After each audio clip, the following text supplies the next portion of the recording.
Hi, this is Bill Wolf, and welcome to my podcast. I'm here today with Kyle Dougherty. Doc is our valve automation specialist. And welcome, Doc, to the podcast. I appreciate you letting me be here, Bill. Thank you. All right. So, Doc has been with Eastern Controls for 14 years. He's been a tech in the field. He's now our valve automation specialist.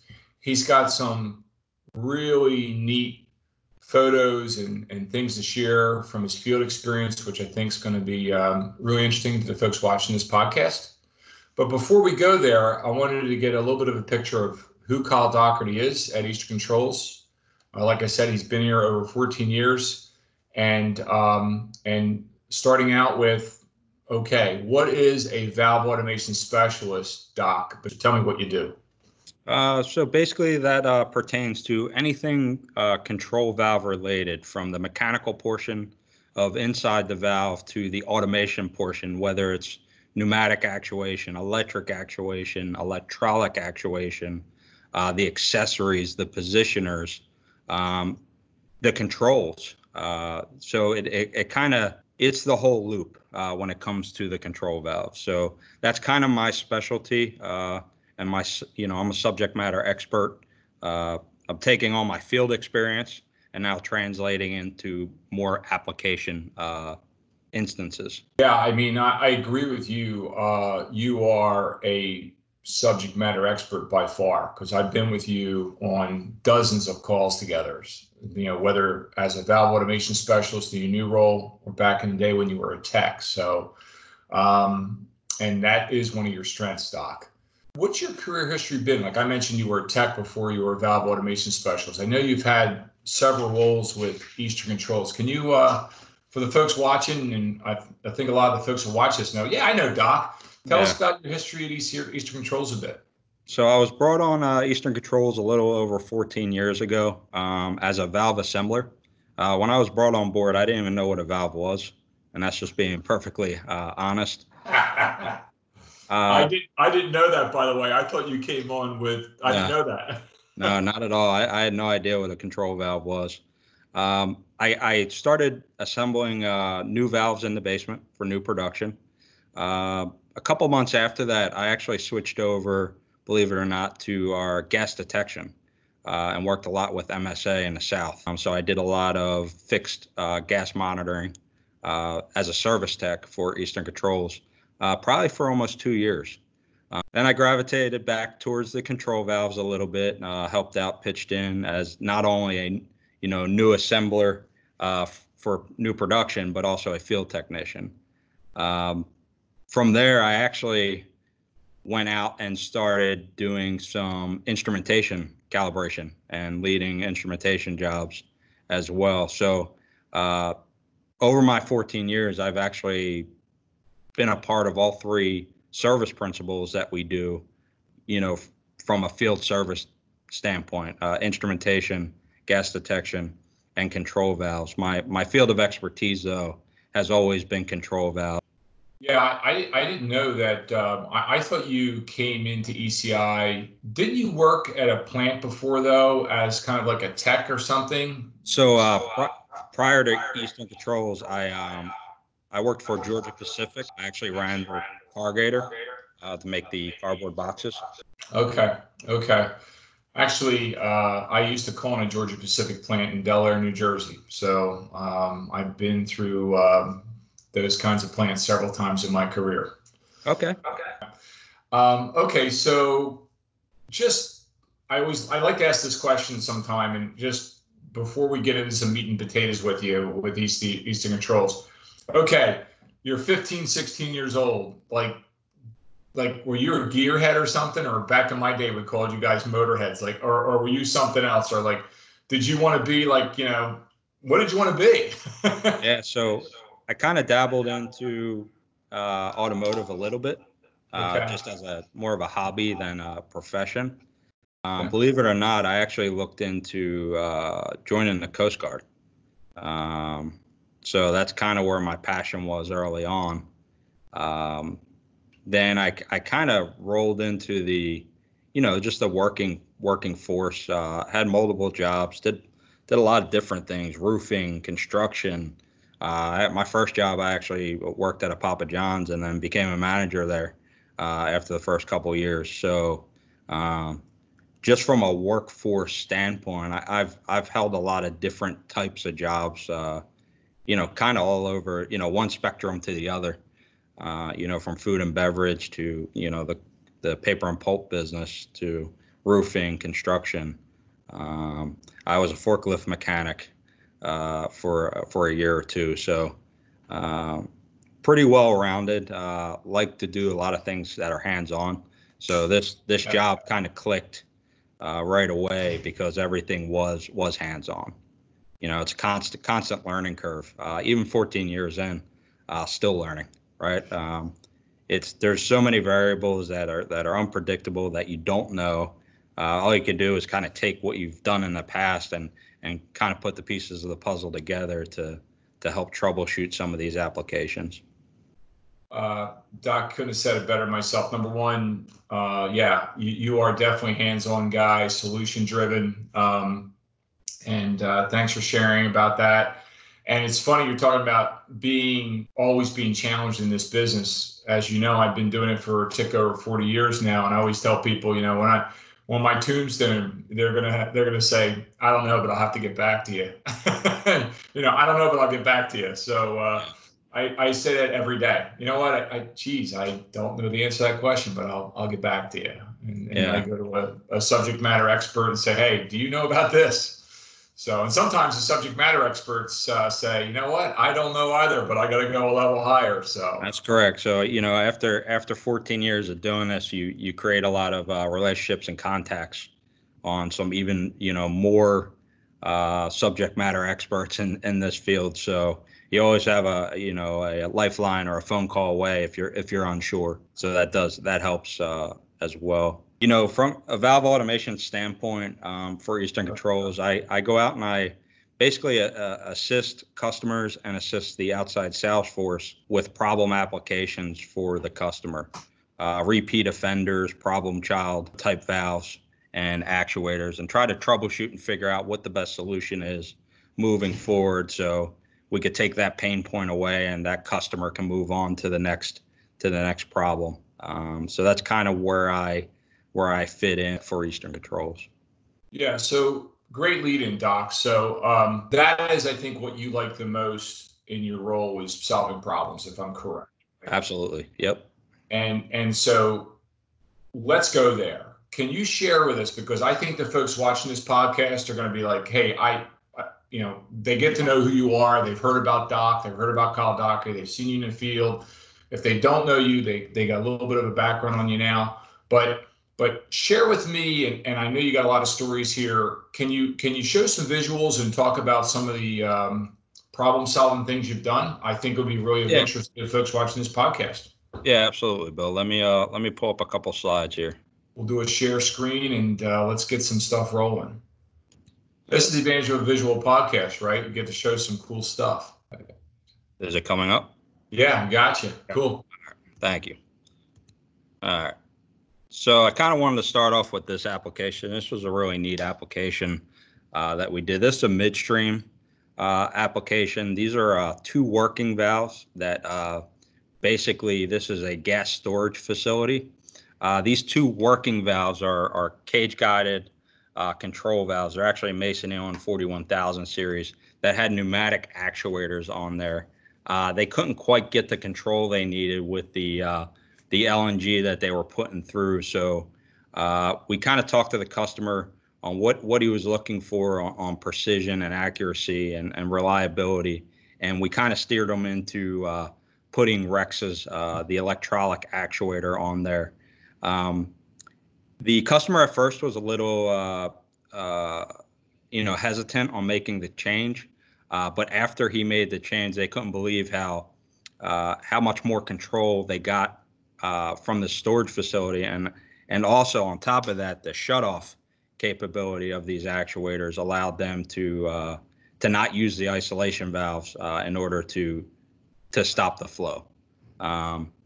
So this is a gas storage facility in the south that we basically automated the cage guided control valves with REXA electronic actuators. There's two slides to this, which is the mechanical actuator that you see here, the two black actuators in the field there, working valves on this gas skid, and these are the electronics in the field. What was kind of neat is the actuator portion is a Class 1 Div 1 area classification. So they had to be C1D1 rated, and not even 20 feet away from there is a Class 1 Div 2 area. So we were able to use a standard electronic housing, for the electronics. Hey, Doc, you mentioned shut-off capabilities. How were you able to get a tighter shut-off with the REXA Because actuator? How did that work? Just real quick. Yeah, just real quick. So all pneumatic actuators, whether they're spring diaphragm or they're their cylinders or pistons, pneumatics are compressible, right? So even if you have a nicely sized actuator, it still has that squish effect because the pneumatics are compressible. What the REXA electronic actuator does, it uses an oil and a flow matching valve system that doesn't allow that squish effect. So when it's shut and it's set at zero, regardless of what's going on in the application, will not allow that opposing force to move that valve at all. It's going to be locked in position. It's stiff. Yeah. Stiff, very stiff. So that's the net gain you get with moving over to a hydraulic or oil-driven actuator. So that was that gas storage facility. The next slide is a pretty cool one that we did for an older fossil plant. These are aux boiler control valves. So they were old pneumatic controllers with pneumatic positioners. Some of them are cylinder actuators, so they had accumulators and trip valves. They wanted to automate this. This does not tie back into the DCS at all. Like I said, it was a simple pneumatic loop at first, but they wanted to upgrade it and kind of go digital. So what we did was we actually automated this with precision digital PID controllers with Endress-Hauser pressure transmitters and SVI2AP positioners. And we coupled it all together with a Turk cord set. So instead of running hard conduit, we used Turk quick disconnects to run from the positioners to the controllers and vice versa. So this was actually a pretty cool upgrade from a pneumatic simple loop to an analog loop. Nice. It's amazing to me how many pneumatic loops are still out there that we're retrofitting and upgrading. So that's a neat share. Yeah. So this was a neat upgrade we did last year. This valve happens to be my biggest valve that I ever sold. This is a 48-inch triple offset butterfly valve. Wow. Used at a paper mill for a isolation valve for a digester tank. So it's 48-inch triple offset butterfly, manually operated because there was a weight restriction. We can only the valve and the whatever was automating it had to be under a certain threshold of weight. So we couldn't put a big old actuator on there because it would have exceeded the weight limit of the tank. So we had to go with a manually operated butterfly valve. So I just thought this was kind of neat. Again, my biggest valve that I was ever involved with from an application standpoint. So that's bigger than I've ever done with a butterfly valve for sure.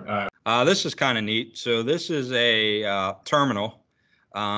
These actuators, the pre-existing actuators, were actually ALMA actuators, and these actuators are in a very remote area, so they actually ran off of a solar panel system. And what was happening with the ALMAs, where the draw was too high, so it kept tripping out the solar panel system. So again, had the conversation with the customer. What are you looking for? These are essentially just open close 16-inch gate valves, okay, to let process through and then shut it off when needed. So even though it was open closed, we needed an electric or an electronic actuator that had a very low draw. Okay, so we can actually run it off of the solar power panel system. So what we offered the customer was actually a REXA, okay, because it has a really low draw. When it's not running, when it's not told to go to a set point, it's not consuming a whole lot of energy. So it was a perfect fit for this application. And this is kind of what the REXA looks like after it was retrofitted on the gate valve. Yeah, it's interesting. I was curious. I'm happy you shared that because I know that we've done some solar panel stuff coupling with actuators. Do you see that as a trend a little bit, Doc, right now? Like Yeah, people opening up to that a little bit? yeah, for sure in remote locations, Okay. especially if these aren't valves that cycle a whole lot. These things may only operate once or twice a day, just going full open, full close. That's perfect for a solar panel application. What's really neat is Rex is known for modulating, right? For accuracy, repeatability. Yeah, This yeah. this is purely discrete. It's open closed, almost 17 inches of stroke, 16-inch gate valve. The actuator is a little tall. It's about 7 feet tall, all in. Yeah. Yeah, so that whole setup there is probably a 14-foot control valve assembly or a gate valve assembly. So really neat application, perfect for what they're using it for, specifically for remote areas. Okay, good. Yeah.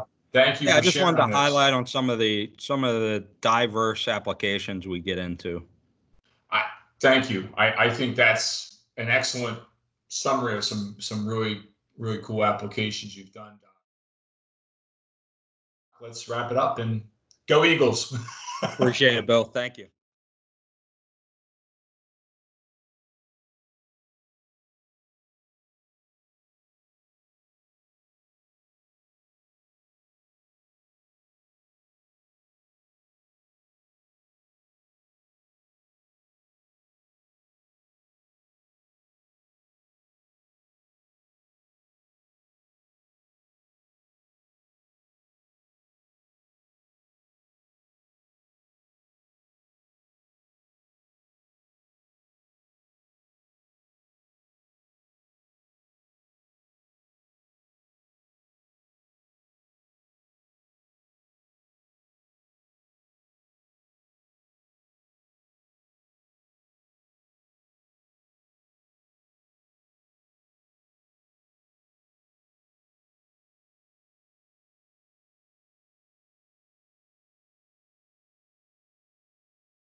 Kyle Doc.